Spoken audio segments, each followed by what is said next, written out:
ಎಲ್ಲರಿಗೂ ನಮಸ್ಕಾರ ಸ್ನೇಹಿತರೆ. ಇದೇ ಡಿಸೆಂಬರ್ ತಿಂಗಳ 19ರಂದು ಮಾರ್ಗಶಿರ ಅಮಾವಾಸ್ಯೆ ಬಂದಿದೆ. ವಿಶೇಷವೇನೆಂದರೆ ಈ ಅಮಾವಾಸ್ಯೆಯು ಶುಕ್ರವಾರದಂದು ಬಂದಿರುವುದರಿಂದ ಇದನ್ನು ಶುಕ್ರ ಅಮಾವಾಸ್ಯೆ ಎಂದು ಕರೆಯುತ್ತಾರೆ.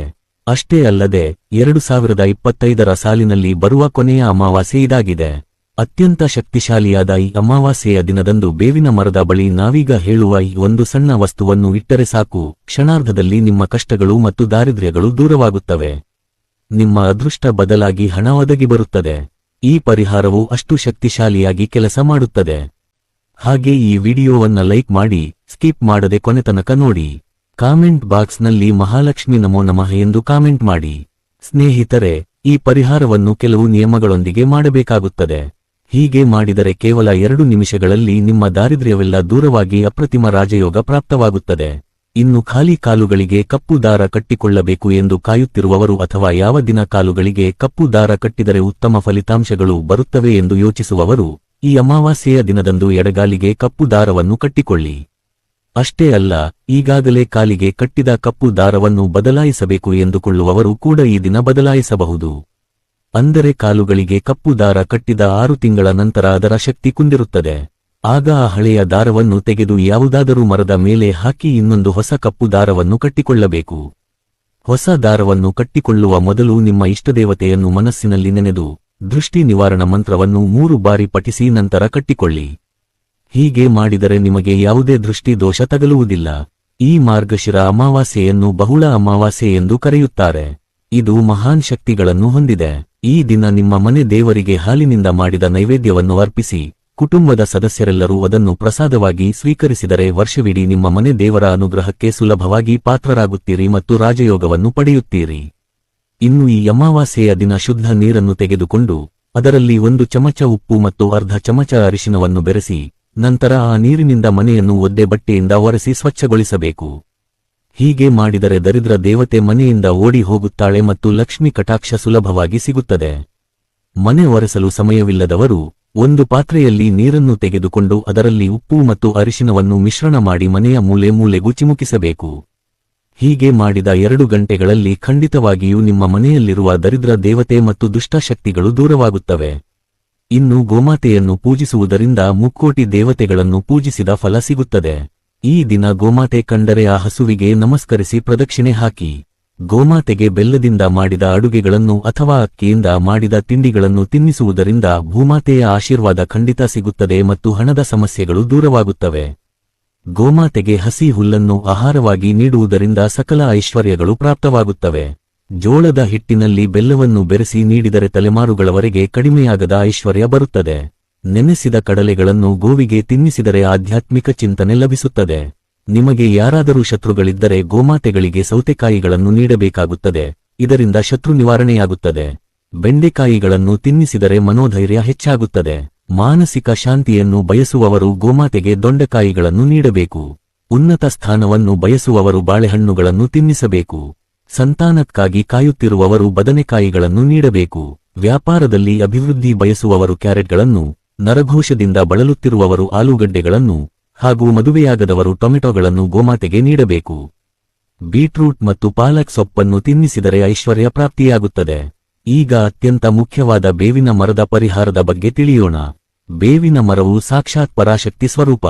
ಈ ಅಮಾವಾಸ್ಯೆಯ ದಿನ ಬೇವಿನ ಮರದ ಬಳಿ ನೀವು ಈ ಪರಿಹಾರ ಮಾಡುವುದರಿಂದ ನಿಮ್ಮ ಜೀವನದಲ್ಲಿರುವ ದೋಷಗಳು, ಸಮಸ್ಯೆಗಳು, ಅಷ್ಟದರಿದ್ರಗಳು ಎಲ್ಲವೂ ದೂರವಾಗಿ ಆ ಲಕ್ಷ್ಮೀದೇವಿಯ ಅನುಗ್ರಹದಿಂದ ಅಷ್ಟ ಐಶ್ವರ್ಯಗಳು ಖಂಡಿತ ಪ್ರಾಪ್ತವಾಗುತ್ತವೆ. ಮನುಷ್ಯರಾದ ಮೇಲೆ ಎಲ್ಲರಿಗೂ ಒಂದಲ್ಲ ಒಂದು ಸಮಸ್ಯೆ ಇದ್ದೇ ಇರುತ್ತದೆ. ಕೆಲವರು ಹೊರಗೆ ಹೇಳಿಕೊಳ್ಳುತ್ತಾರೆ, ಕೆಲವರು ಹೇಳಿಕೊಳ್ಳುವುದಿಲ್ಲ. ಅಂತಹ ಹೇಳಿಕೊಳ್ಳಲಾಗದ ಸಮಸ್ಯೆಗಳನ್ನು ಕೂಡ ಬೇವಿನ ಮರದ ಬಳಿ ಮಾಡುವ ಈ ಪರಿಹಾರದಿಂದ ನಿವಾರಿಸಿಕೊಳ್ಳಬಹುದು.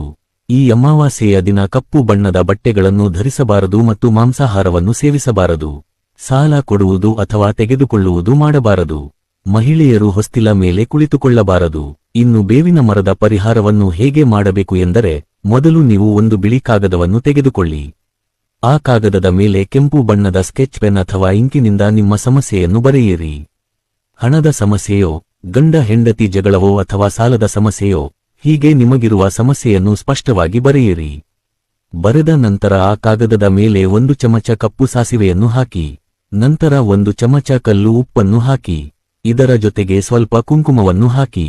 ಕೊನೆಯದಾಗಿ 4 ಒಣ ಮೆಣಸಿನಕಾಯಿಗಳನ್ನು ಆ ಕಾಗದದಲ್ಲಿ ಹಾಕಿ. ನೆನಪಿಡಿ, ಒಟ್ಟು 5 ವಸ್ತುಗಳನ್ನು ಹಾಕಬೇಕು. ಕಪ್ಪು ಸಾಸಿವೆ, ಕಲ್ಲು ಉಪ್ಪು, ಕುಂಕುಮ ಮತ್ತು 4 ಒಣ ಮೆಣಸಿನಕಾಯಿಗಳು. ಇವೆಲ್ಲವನ್ನು ಆ ಕಾಗದದಲ್ಲಿ ಹಾಕಿ ಅದನ್ನು ಒಂದು ಗಂಟಿನಂತೆ ಅಥವಾ ಪೊಟ್ಟಣದಂತೆ ಕಟ್ಟಿಕೊಳ್ಳಿ. ಈಗ ಈ ಗಂಟನ್ನು ತೆಗೆದುಕೊಂಡು ನೀವು ಸಂಧ್ಯಾ ಸಮಯದಲ್ಲಿ, ಅಂದರೆ ಸಂಜೆ 4 ಗಂಟೆಯಿಂದ 6 ಗಂಟೆಯ ನಡುವೆ ನಿಮ್ಮ ಮನೆಯ ಹೊರಗಿರುವ ಅಥವಾ ದೇವಸ್ಥಾನದ ಹೊರಗಿರುವ ಬೇವಿನ ಮರದ ಬಳಿಗೆ ಹೋಗಬೇಕು. ಮನೆಯ ಕಾಂಪೌಂಡ್ ಒಳಗಿರುವ ಬೇವಿನ ಮರಕ್ಕೆ ಈ ಪರಿಹಾರ ಮಾಡಬಾರದು. ಮರದ ಬಳಿ ಹೋಗಿ ಆ ಗಂಟನ್ನು ಕೈಯಲ್ಲಿ ಹಿಡಿದುಕೊಂಡು, ನಿಮ್ಮ ಕೆಟ್ಟದ್ದು ನಾಶವಾಗಬೇಕು, ದುಃಖಗಳು ದೂರವಾಗಬೇಕು ಎಂದು ಸಂಕಲ್ಪ ಮಾಡಿಕೊಳ್ಳಿ. ನಂತರ ಆ ಗಂಟನ್ನು ನಿಮ್ಮ ತಲೆಯ ಸುತ್ತ ಬಲದಿಂದ ಎಡಕ್ಕೆ 3 ಬಾರಿ ಮತ್ತು ಎಡದಿಂದ ಬಲಕ್ಕೆ 3 ಬಾರಿ ನಿವಾಳಿಸಿಕೊಳ್ಳಿ. ನಂತರ ಆ ಬೇವಿನ ಮರದ ಬುಡದಲ್ಲಿ ಆ ಪೊಟ್ಟಣವನ್ನು ಎಸೆದು, ಹಿಂತಿರುಗಿ ನೋಡದೆ ನೇರವಾಗಿ ಮನೆಗೆ ಬನ್ನಿ. ಮನೆಗೆ ಬಂದ ತಕ್ಷಣ ಕೈಕಾಲುಗಳನ್ನು ಶುಭ್ರವಾಗಿ ತೊಳೆದುಕೊಳ್ಳಿ ಅಥವಾ ಸ್ನಾನ ಮಾಡಿ. ಹೀಗೆ ಮಾಡುವುದರಿಂದ ನಿಮ್ಮ ಮೇಲಿರುವ ಮತ್ತು ನಿಮ್ಮ ಮನೆಯ ಮೇಲಿರುವ ಕೆಟ್ಟ ದೃಷ್ಟಿ, ನರದೃಷ್ಟಿ ಮತ್ತು ನಕಾರಾತ್ಮಕ ಶಕ್ತಿಗಳೆಲ್ಲವೂ ಆ ಬೇವಿನ ಮರದ ಬಳಿ ಕಳಚಿ ಬೀಳುತ್ತವೆ. ಸಾಸಿವೆ ಮತ್ತು ಮೆಣಸಿನಕಾಯಿಗಳು ದೃಷ್ಟಿಯನ್ನು ತೆಗೆಯುವಲ್ಲಿ ಬಹಳ ಶಕ್ತಿಶಾಲಿ. ಉಪ್ಪು ನಕಾರಾತ್ಮಕತೆಯನ್ನು ಹೀರಿಕೊಳ್ಳುತ್ತದೆ. ಈ ಪರಿಹಾರ ಮಾಡಿದ ನಂತರ ನಿಮ್ಮ ಜೀವನದಲ್ಲಿ ಆಗುವ ಬದಲಾವಣೆಗಳನ್ನು ನೀವೇ ಗಮನಿಸುತ್ತೀರಿ. ಹಣಕಾಸಿನ ಹರಿವು ಹೆಚ್ಚಾಗುತ್ತದೆ, ಮನಸ್ಸಿಗೆ ನೆಮ್ಮದಿ ಸಿಗುತ್ತದೆ. ಕೊನೆಯದಾಗಿ, ಈ ಅಮಾವಾಸ್ಯೆ ಶುಕ್ರವಾರ ಬಂದಿರುವುದರಿಂದ ಮನೆಗೆ ಅದೃಷ್ಟ ತರುವ 2 ವಸ್ತುಗಳನ್ನು ನೀವು ತಪ್ಪದೇ ಖರೀದಿಸಬೇಕು. ಮೊದಲನೆಯದು ಕಲ್ಲುಪ್ಪು. ಶುಕ್ರವಾರದಂದು ಉಪ್ಪನ್ನು ಖರೀದಿಸಿದರೆ ಶ್ರೇಷ್ಠ. ಅದರಲ್ಲೂ ಅಮಾವಾಸ್ಯೆಯ ಶುಕ್ರವಾರ ಕಲ್ಲುಪ್ಪನ್ನು ಮನೆಗೆ ತಂದರೆ 1000 ಪಟ್ಟು ಹೆಚ್ಚು ಫಲಿತಾಂಶ ಸಿಗುತ್ತದೆ. ಇದು ಲಕ್ಷ್ಮೀ ದೇವಿಯನ್ನು ಮನೆಗೆ ಆಹ್ವಾನಿಸಿದಂತೆ. ಎರಡನೆಯದಾಗಿ, ಉದ್ದಿನ ಬೇಳೆ.